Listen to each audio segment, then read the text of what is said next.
अस्सलाम वालेकुम नाजरीन। मुझे हर रात 10 मर्दों के साथ सोना पड़ता था।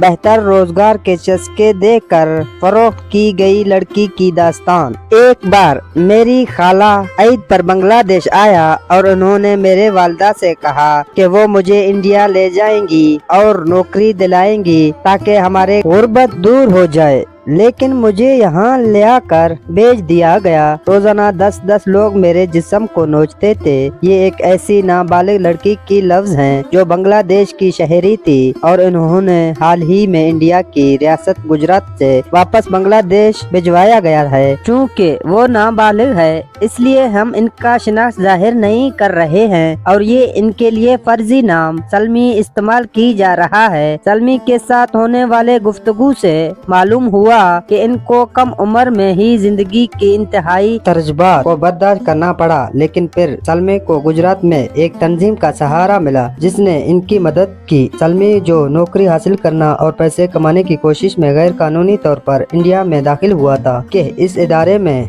इलाज हुआ, जबकि तंजीम ने सलमी की वालिदा से भी इनकी मुलाकात करवाई। अब सलमी गुजरात छोड़कर बांग्लादेश वापस चली गई है, लेकिन कम उम्र के जिस्मानी और जहनी जख्म शायद पूरी जिंदगी ना भूल सके। घर जाने से पहले इन्होंने मुझे अपनी ये कहानी सुनाई, वो दिल दहलाने वाली है। खाला ने कहा इंडिया जाओगी तो मुझे नौकरी मिल जाएगी। सलमी ने बताया कि जब मेरे खाला ईद पर घर आए तो उन्होंने मेरे वालिदा को तोहफे दिए। मैं और मेरे माँ बहुत खुश थे। इन्होंने मेरे माँ से कहा कि अगर मैं इनके साथ इंडिया जाऊं तो मुझे नौकरी मिल जाएगी। आंटी ने ये भी कहा कि वो इंडिया में बहुत पैसे कमाती है। इन्होंने मेरे वालिदा को बताया कि यहाँ लोग घरों में काम करके बहुत पैसे कमाते हैं। हमने सोचा था कि काम मिलने से हमें गुर्बत से निकलने में मदद मिलेगी और हमने हाँ कर दिया। सलमी की उम्र इस वक्त 15 साल थी। इनके खाला गैर कानूनी तरीके से इनको इंडिया ले आई। सलमी का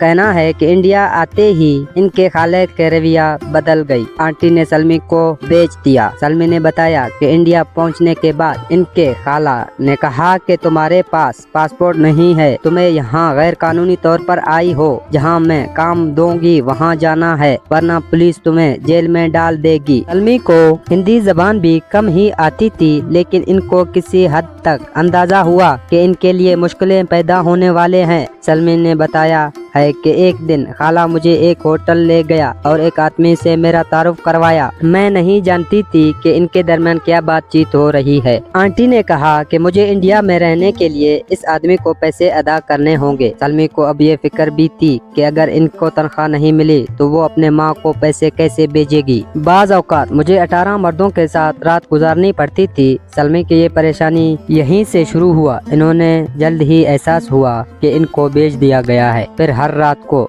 इनका ही लेना देना ही शुरू हो गई। इन खौफनाक दिनों को याद करते हुए सलमी को कहते हैं कि लोग रोज मेरे जिस्म को नोचते थे। कभी मुझे 10 कभी 18 आदमियों के साथ सोना पड़ता था। इसके बदले में मुझे सिर्फ सोने के जगह और खाना मिलता था। कभी कभी गाहक मुझे टिप देता था और मेरे पास वही बचते थे। इन्होंने बताया कि मुझे बताते थे कि मेरे रकम मेरी माँ को भेज दिए जाती है, लेकिन सलमे को बाद में पता चला कि इनके माँ को कोई भी पैसा नहीं मिला। जिस्म की ताजर के कारोबार में इनका दम घुट रहा था। वो फरार होना चाहती थी, लेकिन वो एक जाल में फंस चुकी थी, क्योंकि इनको ये खौफ भी रहता था कि कहीं पुलिस इनको पकड़ ना ले। लेकिन एक दिन सलमा को वो मौका मिल गया जिसका इनको इंतजार था। वो बताती है कि एक दिन होटल में कोई गाहक नहीं आया। मैंने इस मौके से फायदा उठाया और होटल से भाग निकल आई और चुपके चुपके बस स्टेशन पहुंच गई। नाजरीन, अभी तक स्टोरी खत्म नहीं हुई। अगर वीडियो पसंद आए तो अगली पार्ट का इंतजार करें।